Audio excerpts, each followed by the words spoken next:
مسجد حرام سے مسجد اقصی تک حضور براق پہ گئے اور وہ اتنا سریع رفتار تھا کہ جہاں اس کی نظر جاتی تھی وہاں اس کا قدم پڑتا تھا. تو اس نے تو پہلا قدم اٹھایا ہوگا تو مسجد اقصی میں جا پڑا ہوگا. اور اتنی سرعت کے ساتھ وہ رفتار کے ساتھ چلتا ہے، پھر حضور اس کی پشت پہ جلوہ فراز. یہ 1000 کلومیٹر فی گھنٹے کی رفتار سے جہاز چلے تو کسی میں ہے ہمت کہ اس کی ننگی پشت پہ بیٹھ جائے؟ ہوا کی مزاحمت ہی گوارا نہ ہو، پڑخ چڑ جائیں، آگ لگ جائے، اور جو کروڑوں میل فی سیکنڈ کی رفتار سے جا رہا ہے اس کی ننگی پشت پہ بیٹھنے والے شاہ سوار کی عظمت کو سلام کرنے کو جی نہیں چاہ رہا.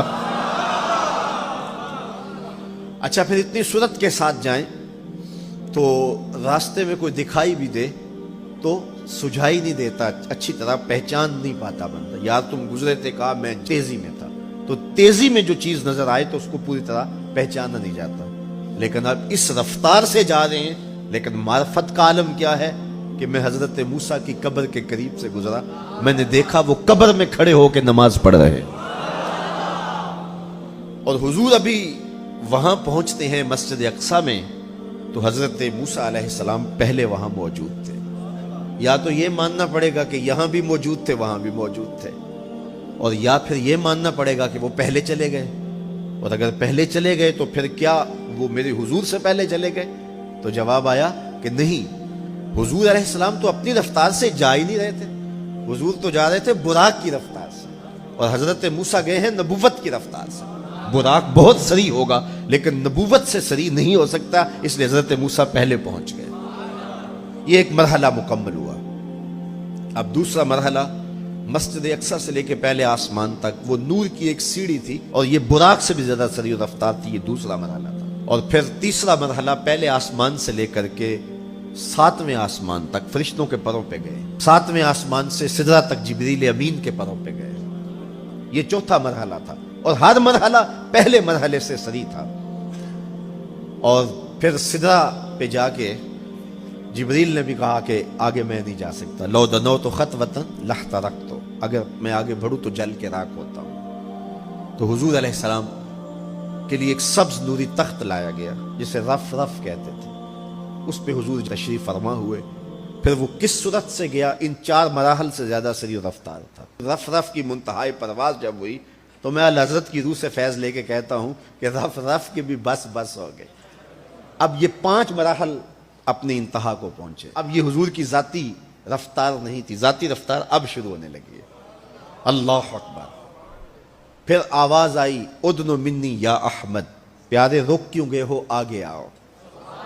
اللہ اکبر. اور حضور پھر اعلی حضرت فرماتے ہیں کہ ڈرتے جھجکتے آگے بڑھے. کیوں؟ جلال و ہیبت کا سامنا تھا، جمال و رحمت ابھارتے تھے. عبد تھے نا، معبود کے حضور حاضر ہو رہے تھے تو جلال و ہیبت کا سامنا تھا، جمال و رحمت ابھارتے تھے. آواز آئی، محبوب آگے بڑھیے. حضور نے ایک قدم اٹھایا. اب پھر فاصلہ کتنا طے ہوا ایک قدم میں؟ مسجد حرام سے لے کے مسجد اقصی تک براق نے جتنا فاصلہ طے کیا، مسجد اقصی سے لے کر پہلے آسمان تک نور کی سیڑھی نے جتنا فاصلہ طے کیا، اور پہلے آسمان سے 7ویں آسمان تک، اور پھر وہاں سے سدرہ تک جبریل اور فرشتوں نے جو فاصلے طے کیے، پھر اس کے بعد رف رف جہاں تک گیا. ٹوٹل ان 5 مراحل میں جتنے فاصلے طے ہوئے، حضور کے ایک قدم اٹھنے سے اتنے فاصلے طے ہو گئے. اب یہ رفتار تھی میرے حضور کی. پھر ہر قدم میں اتنا فاصلہ طے ہوتا جتنا پیچھے ٹوٹل قدموں سمیت فاصلہ طے ہو چکا ہوتا. اب کوئی حساب کر کے تو دکھائے.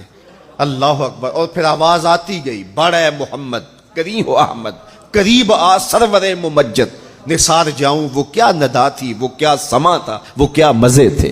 70,000 مرتبہ آواز آئی، اور حضور کے قدم اٹھتے گئے. پھر کہاں تک پہنچے؟ کوئی حد ہے ان کے عروج کی، بالا غل اولابے. اور اس کو میرے رب نے سفر نہیں کہا یہ ابھی میرے نبی کی سیر ہے. کیا سمجھو گے میرے رسول کو؟ اس کی سیر اتنی سریع ہے کہ تمہاری عقلیں تھک گئی ہیں، اور اگر وہ سفر کرنے پہ آئے تو پھر عالم کیا ہوگا. سی راز میراج محبتاں دا نہیں سی کسے دی سمجھ وچ آن والا، سدیا طالب تے گیا مطلوب ہوتے. جبرائیل سی صد لے جان والا، بازے آخدے بن دروازیاں تو کیویں پہنچیا عرش تے جان والا. ابر عقل نو ایتھے دخل کیے جانے جان والا یا لے جان والا. یہ میرے رب کا دعویٰ ہے. اپنے محبوب کو سیر میں نے کروائی. اچھا سیر کروائی کیوں؟